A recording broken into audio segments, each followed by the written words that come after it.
रातिको 10 बज्यो होइन गाइजहरू सुत्न पर्यो भनेको त हाम्रो घर एउटा ठुटी बिरालो छ बिरालोको नाम हो ठुटी किनभनेदेखि यसको काम ठुटी छ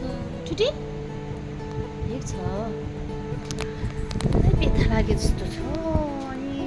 सुत्नु पर्यो भनेको त भित्र आएर ओछ्यानमा आएर अब यसलाई ठाउँ बनाइदियो भने यहाँ आएर पो मसँग सुत्ने अरे अब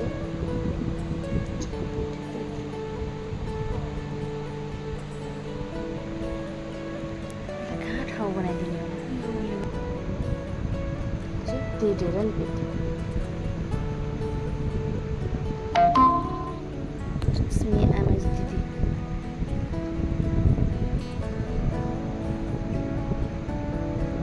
ए निले कहाँ ठाउँ बनाइदिनु त यतिखेर रातिको 10 बजे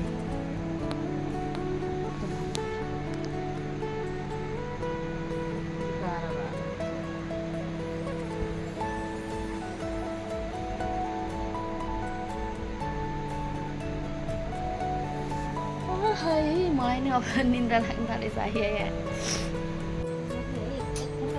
सुत्नु पर्यो भनेको त कानमा के आएको जाने के आएको यो आयो भने त के अरे यसलाई म थुनेर राख्नु पऱ्यो ग्लासमा के भन्छ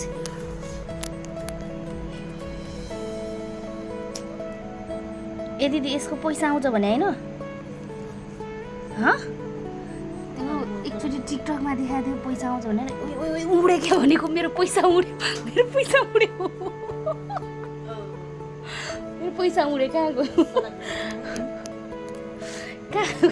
मान्छेको पैसा उडेर कहाँ पैसा गयो गिलास यहाँ ठिक पारेको ग्लासले छोपेर